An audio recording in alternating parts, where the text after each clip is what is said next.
kani waa Suudaani waxa uu madaxa ku sitana ma ahan cimaamad oo kaliya balse waa kafantiisa waa dal ka mid ah kuwa ugu hodansan qaaradda Afrika ku yaala deegaan juqraafi ahaan aad muhiim u ah leh dhul baaxad weyn oo ku habboon beerashada waana mid ka mid ah dalalka Afrika ee ku horeeya barashada tacliinta dhinaca kalena ah dal ay daashadeen afgambiyo iyo dagaallo isir ku salaysan xilliyo badanna dhibana u noqday siyaasadaha isdiidan ee dalalka awoodda isbiday muuqaalkeenna maanta ayaynu ku eegi doonaa taariikhda iyo sooyaalka dadkan kafantooda madaxa ku sita magacaygu waa Cabdiraxmaan Cumar halkanina waa Wabari Media ku soo dhawaada daawadayaal muuqaalkeenna maanta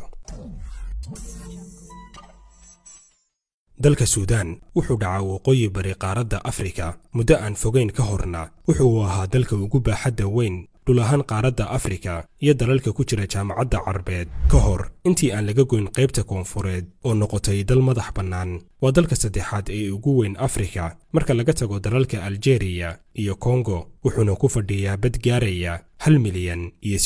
1,886,000 oo kiiloomitir square ah caasimadda Suudaan ee Khartoum waxa ku kulma labada dhinac ee webiga Niil oo ah kan ugu weyn qaaradda Afrika uguna dheer webiyada dunida marka loo fiiriyo masaafada ay biyihiisu gaaraan waa dal aad barwaaqo ugu ah dhanka wax soo saarka beeraha waxaana lagu naanaysaa beerta quudin karta Afrika haddii si sax ah looga faa'iideysto tirakoobkii u dambeeyay ee la sameeyay sanadkii 2022 ayaa tirada dadka dalkan waxa lagu sheegay in ay tahay 48 milyan oo qof waqti aad uga horeeyay bilowga taariikhda miilaadiga waxa Suudaan xukumi jiray boqortooyadii Kush oo ay aasaaseen dadka Nubiyiinta ah Kush ayaa ahayd boqortooyo ka talisa dhul baaxad weyn oo ku teedsan webiga Niil waxaana markii dambe ka awood batay oo meesha ka saaray xukunkii faraacinta mar kale ayayna Nubiyiintu aasaaseen boqortooyo kale oo xoog badan oo talinaysay ilaa iyo intii dawladdii khilaafada islaamiga ahayd ay dhulkan ka soo gaaraysay waqtigii khilaafadii Cabbaasiyiinta ayay ahayd markii si rasmi ah dhulka Suudaan loogala wareegay xukunkii Nubiyiinta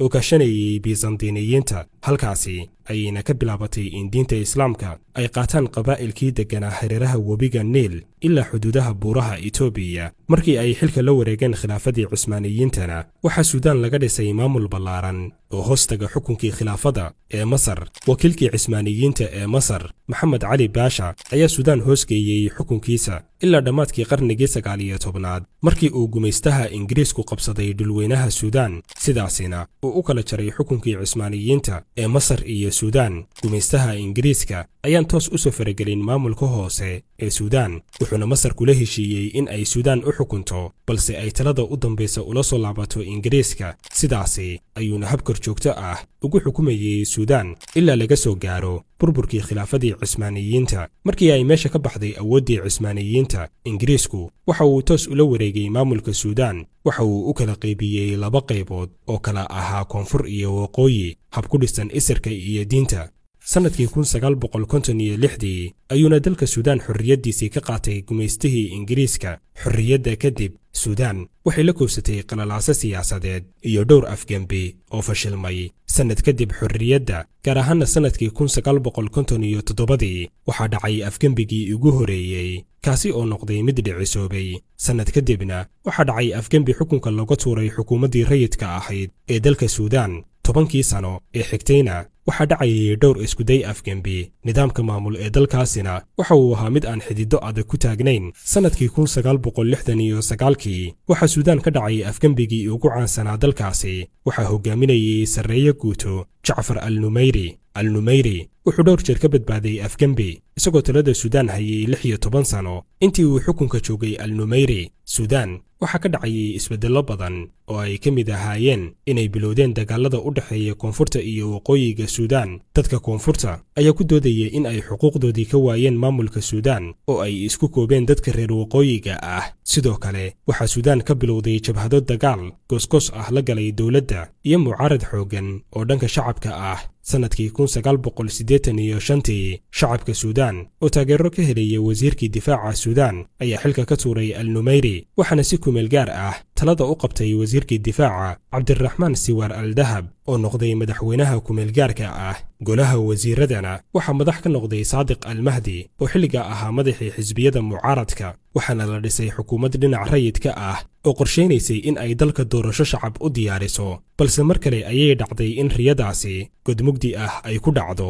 sannadkii 1989kii cumar xasan al-bashiir oo ka tirsanaa ciidankii suudaan ayaa afgembi ku qabsaday xukunka suudaan, isagoo taageero ka helaya xisbigii uu hogaaminayay doctor xasan al-turaabi. 30 sano oo uu xilka hayay kadib waxaa al-bashiir xilka ka qaaday ciidamada suudaan kadib markii shacabka suudaan ay sameeyeen mudaharaadyo looga soo horjeedo xukunka dheeraaday ee al-bashiir iyo dhaqaale burbur ka baahsan ee dalka ka jiray. intii uu xukunka hayay cumar al-bashiir waxaa suudaan ka dhacay dhowr dhacdo oo raad weyn kaga tagtay taariikhda dalkaasi. sannadkii 1993 hogaamiyihii ururkii al-qaacida usaama bin laadin ayaa suudaan ka samaystay xarun deegaan iyo ganacsi u ah, wuxuuna gacansiin buuxda ka helayay dowladda suudaan. dowladaha galbeedka iyo qaramada midoobay oo arrintan ka carooday ayaa suudaan ku soo rogay cunaqabatayn dhaqaale oo si weyn u curyaamisay dhaqaalaha suudaan, waxaana la xayiray suuqgeynta wax-soo-saarka suudaan oo ugu horeeyo shidaalka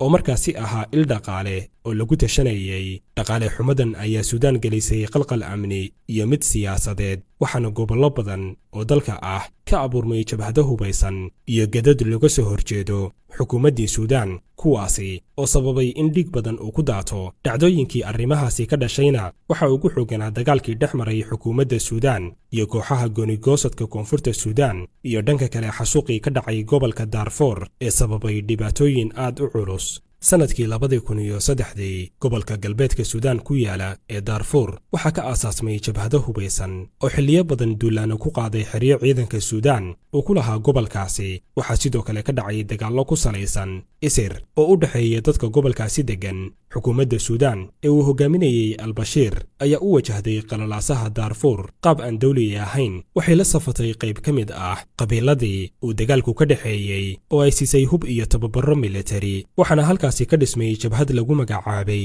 janjawiid oo taageero ka helaysay dowladda. janjawiid ayaa tacadiyo ku dhisan isirsifayn ka geysatay daarfoor, waxayna si aan kala soco lahayn u xasuuqeen shacabkii ku haybta ahaa jabhadihii ay dagaalka kula jireen. dhacdada daarfoor ayaa keentay in xukuumaddii suudaan lagu eedeeyo in ay gashay tacadiyo iyo xasuuq, keentay in madax uu ku jiro madaxweyne al-bashiir lagu soo ogo dacwad la xiriirta dhacdooyinkii xanuunka badnaa ee ka dhacay daarfoor. markii uu dhammaaday dagaalkii daarfoor, xukuumadda suudaan ayaa ciidankii jabhaddii janjawiid ka dhigtay ciidan qaran, waxayna ka beddeshay magacii hore, waxaana loo bixiyey ciidanka gurmadka degdega ah oo loo soo gaabiyo RSF. intii uu socday dagaalkii daarfoor waxaa dhinaciisa ka holcayay dagaal u dhexeeya ciidanka suudaan iyo jabhadda SPLA oo u dagaalamaysay in koonfurta suudaan ay noqoto dal ka madax bannaan suudaan inteeda kale. dagaaladan oo aad u khasaare badnaa ayaa ugu dambeyn ku soo dhammaaday in labada dhinac ay ku heshiiyeen in dadka koonfurta suudaan laga qaado afti lagu weydiinayo sida ay rabaan. ugu dambeynna sannadkii 2011 ayay koonfurta suudaan si rasmi ah uga go'day dalka suudaan intiisa kale, waxayna noqotay dal madax bannaan. markii xilka laga tuuray al-bashiir, suudaan waxaa ku soo furmay mawjado xasilooni darro ah. ciidanka ayaa ku guuldaraystay in uu soo dhiso xukuumad si rasmi ah talada ula wareegta. taasi beddelkeedana waxay dhiseen golo dhexe oo ciidanku hoggaanka u hayo. golahan ayaa markii hore soo dhisay xukuumad rayid ah oo iyaga hoos timaada, balse markii dambe iyadiina kala diray. kooxda golaha dhexe ayaa ka kooban taliska ciidanka suudaan iyo ciidanka gurmadka degdega ah ee horey lagu yaqaanay janjawiid. golaha waxaa hogaaminayay taliyaha ciidanka suudaan cabdifataax al-burhaan, waxaana ku-xigeen u ahaa maxamed daqlo xameti oo ahaa ninka hogaamiyaha u ah ciidanka howlgallada degdega ah. labada talis ayaa isku qabsaday qaabka xukunka, taasi oo sababtay in dagaal uu uga dhex qarxo labada ciidan gudaha magaalada caasimadda ah ee khartuum, iyada oo la isku hayo gacan ku haynta goobaha muhiimka ah. dagaalka oo ah mid ilaa wakhtigan socda ayaa burbur xooggan gaarsiiyey dalkaasi. dalal badan oo caalamka ah ayaana bilaabay in ay muwaadiniintooda ka daadguraystaan gudaha suudaan, waxaana jirta cabsi ah inuu isku beddelo dagaalkan hadda socda dagaal sokeeye oo aan waxba la isku reeban, dalkaasina la hara.